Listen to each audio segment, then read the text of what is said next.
I call Mike Sabin. Thank you, Mr Speaker. Look, I think it's quite clear that New Zealanders have totally and utterly woken up to what is coming out of the Labour benches and, of course, from our friends across there in the watermelon patch. Mr Speaker, they've totally woken up to the sort of double-headed approach that's akin to throwing enough mud and let's hope a little bit of it sticks, and also let's scare everyone into thinking there's some sort of a crisis out there. And it seems to me, Mr Speaker, that approach is very much around if we scare people into thinking that we're a viable alternative. So let's manufacture up a crisis. Seems to have gone a little bit quiet on the idea of a manufacturing crisis, but it doesn't stop them trying to manufacture their own crisis, Mr Speaker. Well, there's something very scary, all right? There's something very scary about parties on the other side of the House, and that is the prospect to New Zealanders of a Labour-led Labour Green government with one Russell Norman with his finger on the Xeroxer in Treasury. Mr Speaker, that is what we call A for Armageddon, and that is pretty scary to New Zealanders. And what's just as scary, Mr Speaker, I think, is the brain fade of the Leader of the Opposition, one David Shearer. This is the same person who has 50,000 plus, we're not sure how much it is, because he doesn't seem too keen to tell us, but at least 50,000 in a foreign bank account. Just seems that he can't remember to put it on his pecuniary interest return. And I think, sir, we can forgive people for making an honest mistake. But then we ask ourselves, does he do this in 2009? Yes. Does he do this in 2010? Yes. Does he do this in 2011? Yes. And does he do this in 2012? Yes. And does he pay his tax every year on that money, sir? Yes. So one could ask themselves, is this an honest mistake? I don't know, but this is the man who would be Prime Minister, sir.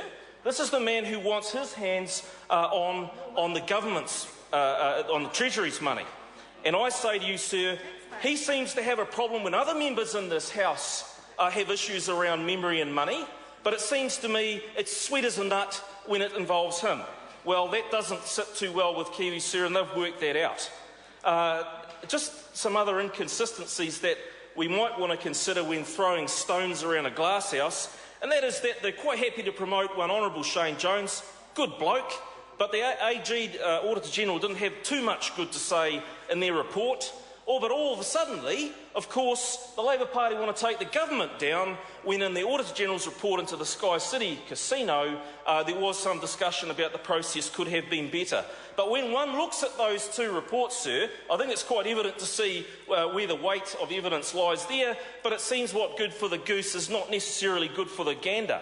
We also look back in the 2000 election campaign, sir. I was watching with great interest as the Honourable Phil Goff, doing his very best to keep that sinking ship afloat, talked about the fact that the 2011 campaign was a referendum on asset sales. It was a referendum on asset sales, sir.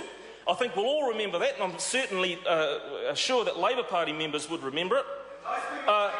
It just so happens, Mr Clark, that when they lose the election, all of a sudden, the faith that they have in New Zealanders in what is the referendum, the faith they see in that referendum means nothing, because all of a sudden they want another one. Get their friends over in the Greens there to pay a few people to scratch up a few signatures, and away they go.